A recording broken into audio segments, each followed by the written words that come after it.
All right, continuing our commercial-free hour this evening, Fauci grilled on Capitol Hill the second day in a row when asked about how he subverted American regulations on gain-of-function research, helping to create the pandemic, or his maniacal push to silence anyone who disagreed with his disastrous pandemic response. Well, to those questions, Fauci took the easy way out. The GOP-led Coronavirus Select Subcommittee saying that Fauci continuously answered, "I do not recall," over 100 times throughout yesterday's hours-long transcribed interview behind closed doors. A man with a lot to hide. Two members of Congress, Nicole Maliotakis and Dr. Richard McCormick, were at today's hours-long transcribed interview, day 2, and had the opportunity to grill Fauci. They join us now. And to you both, thank you for coming on. Congresswoman, what questions does Fauci seem to not want to answer? Well, certainly he was playing semantics with the definition of gain of function. He was trying to work his way around that definition multiple times to say that the U.S. did not provide any funding for gain of functioning at the Wuhan lab.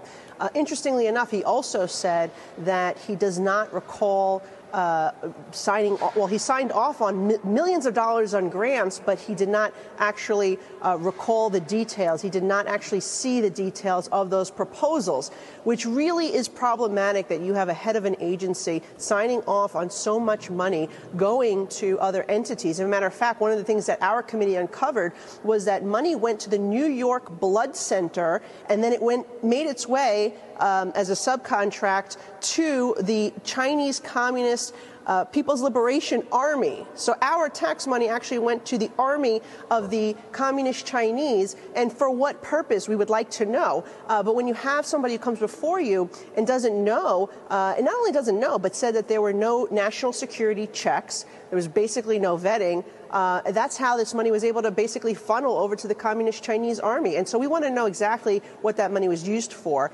So those were two, I think, of the biggest takeaways. The last thing is he also acted as if he actually said he's open to the possibility that COVID was created in the lab after he had spent so much time downplaying and suppressing the lab leak theory. He's despicable in every way. Congressman, as far as gain of function goes, Fauci defended his previous testimony where he stated NIH doesn't fund gain-of-function research in Wuhan and didn't fund it. He's obviously got a huge problem with this part of the story.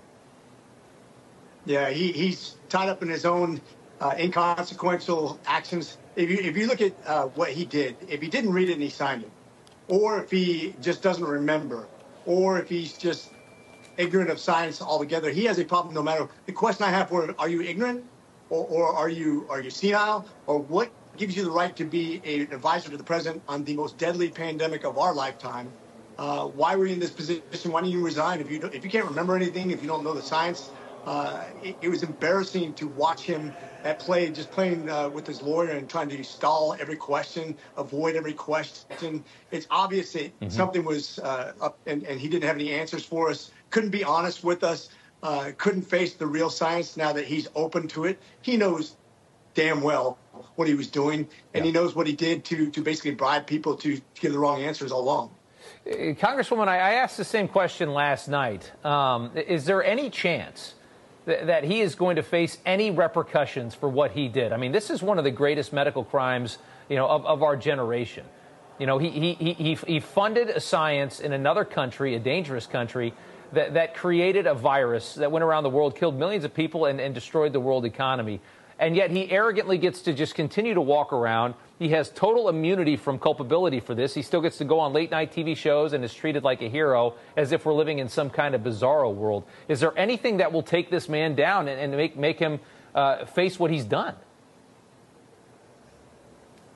Well, look, our committee is certainly trying to expose the facts, and we do want to see accountability. But it's really hard when someone comes before you and says they can't contribute to anything because they don't remember, they don't recall. So really, we have to continue to build the case with the people that surround Dr. Fauci to see where the facts take us.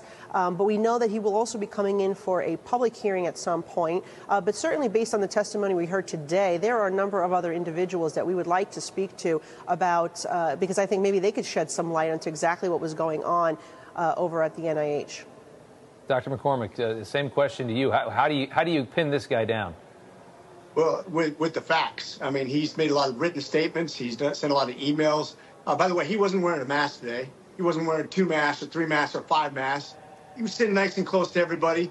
Cochrane studies are out. It's the gold standard of studies in medicine. They proved that all his theories were wrong. All his science was wrong. All his subjective judgment of everybody else was wrong, and yet we're the ones that got censored as physicians, practicing people, whether how we treat people, whether we wear masks, whether you're in school. He was wrong, wrong, and wrong again, and I hope he is held accountable. It's an amazing story. I mean, he came out of the gate as the hero for those first couple months when Trump was still in the White House, and now we reveal he is the villain. It is an incredible tale, and something has to get him. I don't know what it is because he's almost too big to jail, but something's got to get him. To you both, thank you so much. We appreciate it.